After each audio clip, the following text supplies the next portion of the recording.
Hallo ihr Lieben, schön, dass ihr bei meiner Food Lounge wieder mit dabei seid. Ich habe für euch heute ein traditionelles italienisches Gericht. Und zwar zeige ich euch heute meine Cannelloni mit Hackfleischfüllung und Bechamelsoße. Viel Spaß!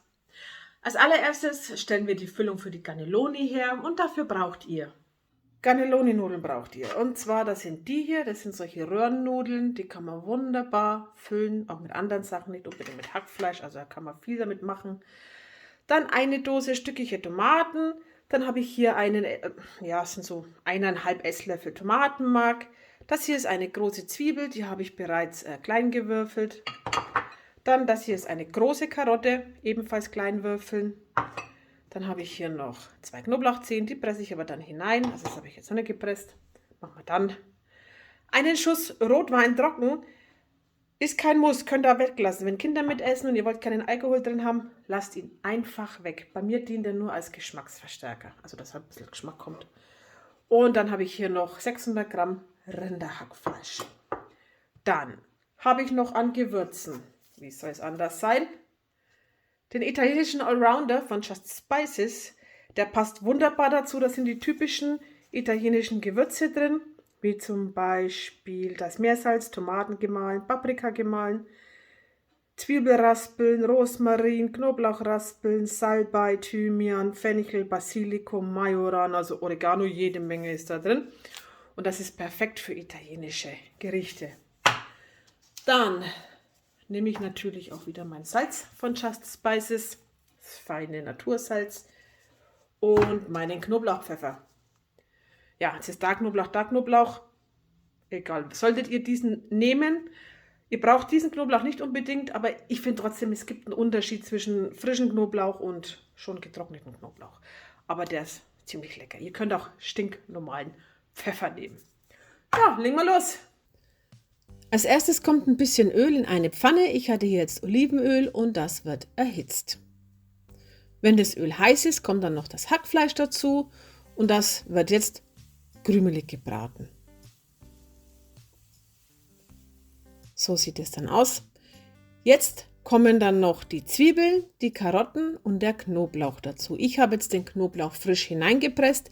Wer das nicht mag, kann ihn auch klein würfeln und so mit anbraten. Oder wer Knoblauch wirklich allgemein überhaupt nicht mag, lässt ihn einfach weg.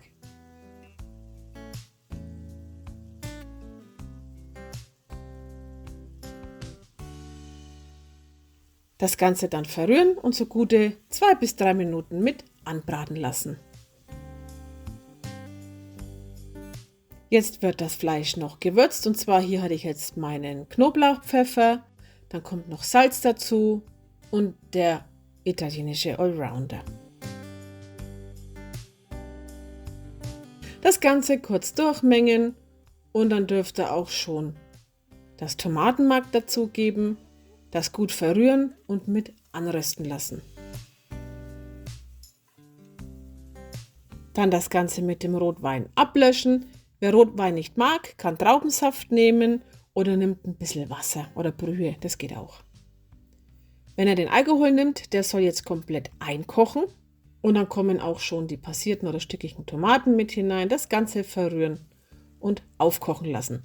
Habt ihr das Gefühl, dass die Soße zu dick wird, gebt einfach noch ein bisschen Brühe oder Wasser dazu. Aber aufpassen, es soll nicht zu flüssig werden, denn sonst wird das alles zu flüssig und dann saust euch das beim Füllen durch die Cannelloni durch. Also das wollen wir ja auch nicht. Das Ganze darf jetzt so gute 10 Minuten einköcheln. Dann stellen wir das zur Seite. Für die Bechamelsoße braucht ihr 40 Gramm Butter. Dann habe ich hier eine Muskatnuss, frisch. Ihr könnt aber auch ein Pulver nehmen. Einen Esslöffel Gemüsebrühe, 3 Esslöffel Mehl. Dann habe ich hier 200 Milliliter Milch und 300 Milliliter Wasser. Für die Bechamelsoße kommt die Butter in einen Topf. Da wird sie erhitzt. Passt aber bitte auf, dass sie nicht braun wird. Das sollte verhindern. Das wäre nicht so toll. Wenn die Butter geschmolzen ist und aufkocht, so wie hier, kommt auch schon sofort das Mehl dazu. Und sofort rühren, weil sonst gibt es Klümpchen. Und das wollen wir nicht. Jetzt wird das alles sehr dick. So soll es auch sein. Das ist der Zeitpunkt, wo dann die Milch dazu kommt. Also schön langsam mit hinein fließen lassen und immer rühren. Am besten ist es auch, wenn ihr die Herdplatte ein bisschen runterschaltet. Sonst brennt es euch hinein.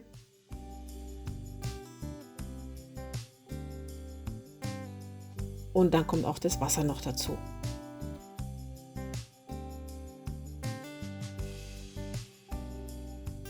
Und damit das Ganze nach etwas schmeckt, habe ich hier jetzt noch eine Gemüsebrühe dazugegeben. Ihr könnt aber auch nur salzen und pfeffern, wer das mag.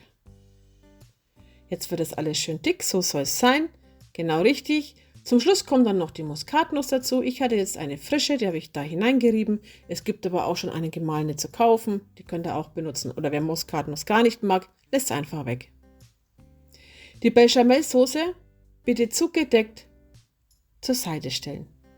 Denn jetzt geht es ans Füllen der Cannelloni.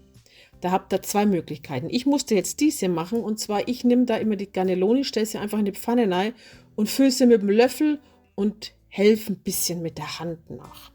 Die zweite Methode wäre ein Spritzbeutel. Das Problem bei mir ist, ich habe nur diese Einwegspritzbeutel momentan und die taugen da gar nichts. Also die reißen euch auf, davon rate ich ab. Habt ihr aber einen stabilen daheim, so einen richtig schönen aus Stoff oder ich weiß gar nicht, aus was die bestehen, dann könnt ihr das ja auch mit dem Spritzbeutel befüllen, denn da geht es alles ein klein bisschen schneller und etwas sauberer. Was noch beim Spritzbeutel beachten müsst, ihr braucht dann auch eine große Lochtülle, damit das Hackfleisch auch durchkommt. Ja, die Cannelloni wird jetzt komplett gefüllt, von oben bis nach unten, da darf auch ruhig ein bisschen was rausschauen, das macht gar nichts. Ja, und das machen wir jetzt so lange, bis die ganze Hackfleischsoße aufgebraucht ist. Bei mir wurden es übrigens 19 Stück. Dann geht es auch schon ans Füllen der Auflaufform. Ich gebe immer ein bisschen Bechamelsoße auf den Boden, damit die Cannelloni da nicht kleben bleibt und auch nicht anbrennt.